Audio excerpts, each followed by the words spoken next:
అపోస్తలుల కార్యములు 14వ అధ్యాయము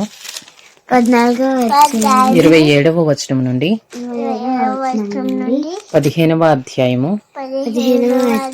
8వ వచనం వరకు.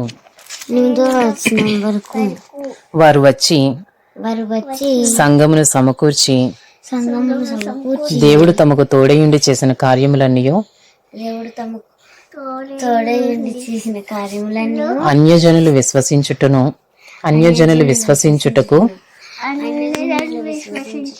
ఆయన ద్వారము తెరిచిన సంగతియు వివరించిరి. పిమ్మట వారు శిష్యుల యొద్ద బహుకాలము గడిపిరి. కొందరు యూదయ నుండి వచ్చి మీరు మోషే నియమించిన ఆచారము చొప్పున సున్నతి పొందితేనే గాని రక్షణ పొందలేరని సహోదరులకు బోధించిరి. పౌలునకును బర్నబాకును వారితో విశేష వివాదమును తర్కమును కలిగినప్పుడు ఈ అంశము విషయమై పౌలును బర్నబాయు తమలో మరికొందరును యెరూషలేమునకు అపోస్తలుల యొద్దకును పెద్దల యొద్దకును వెళ్ళవలెనని సహోదరులు నిశ్చయించిరి. కాబట్టి వారు సంఘము వలన సాగనంపబడి ఫేనికే సమరయ దేశముల ద్వారా వెళ్ళుచు అన్యజనులు దేవుని వైపు తిరిగిన సంగతి తెలియపరిచి సహోదరులకందరికీ మహా సంతోషము కలుగజేసిరి. వారు యెరూషలేమునకు రాగా సంఘపు వారును అపోస్తలులను పెద్దలను వారిని చేర్చుకునిరి. దేవుడు తమకు తోడయుండి చేసినవన్నీ వారు వివరించిరి. పరిసయ్యుల తెగలో విశ్వాసులైన కొందరు లేచి అన్యజనులకు సున్నతి చేయింపవలెననియు మోషే ధర్మశాస్త్రమును గైకొనుడని వారికి ఆజ్ఞాపింపవలెననియు చెప్పిరి. అప్పుడు అపోస్తలులను పెద్దలను ఈ సంగతి గూర్చి ఆలోచించుటకు కూడి వచ్చిరి. బహు తర్కము జరిగిన తరువాత పేతురు లేచి వారితో ఇట్లనెను, సహోదరులారా, ఆరంభమందు అన్యజనులు నా నోట సువార్త వాక్యము విని విశ్వసించులాగున మీలో నన్ను దేవుడు ఏర్పరచుకొనెనని మీకు తెలియను. మరియు హృదయములను ఎరిగిన దేవుడు మనకు అనుగ్రహించినట్టుగానే వారికిని పరిశుద్ధాత్మను అనుగ్రహించి వారిని గూర్చి సాక్ష్యం ఇచ్చెను.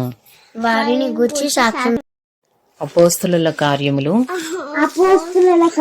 15వ అధ్యాయము 9వ వచనము నుండి 18వ వచనము వరకు.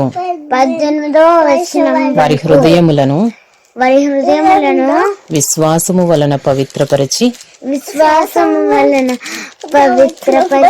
మనకును వారికిని ఏ భేదమైనను కనుపరచలేదు. గనుక గనుక మన పితరులైనను మన పితరులైనను మనమైనను మనమైన మోయలేని కాడిని శిష్యుల మెడ మీద పెట్టి శిష్యుల మెడ మీద పెట్టి మీరెందుకు దేవుని శోధించుచున్నారు?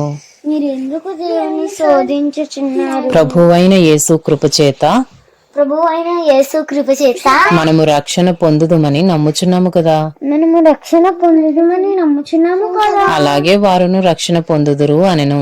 అలాగే వారును రక్షణ పొందుదురు అనెను. అంతటా సమూహమంతయు ఊరకుండి అంతటా సమూహం అంతయు ఊరకుండి బర్నబాయు పౌలును తమ ద్వారా దేవుడు అన్యజనులలో చేసిన సూచక క్రియలను అద్భుతములను వివరించగా ఆలకించెను. వారు చాలించిన తరువాత యాకోబు ఇట్లనెను, సహోదరులారా నా మాట ఆలకించుడి. అన్యజనుల నుండి దేవుడు తన నామము కొరకు ఒక జనమును ఏర్పరచుకొనుటకు వారిని మొదట ఎలాగు మొదట కటాక్షించనో సిమియోను వివరించి ఉన్నాడు. ఇందుకు ప్రవక్తల వాక్యములు సరిపడి ఉన్నవి. ఎట్లనగా ఆ తరువాత నేను తిరిగి వచ్చేదను, మనుషులలో కడమవారును నా నామము ఎవరికి పెట్టబడెనో నా నామము ఎవరికి పెట్టబడెనో ఆ సమస్తమైన అన్యజనులను ప్రభువును వెదకునట్లు పడిపోయిన దావీదు గుడారమును తిరిగి కట్టెదను. దాని పాడైన వాటిని తిరిగి కట్టి దాన్ని నిలవబెట్టెదనని అనాది కాలము నుండి ఈ సంగతులను తెలియపరిచిన ప్రభువు సెలవిచ్చుచున్నాడు అని వ్రాయబడి ఉన్నది.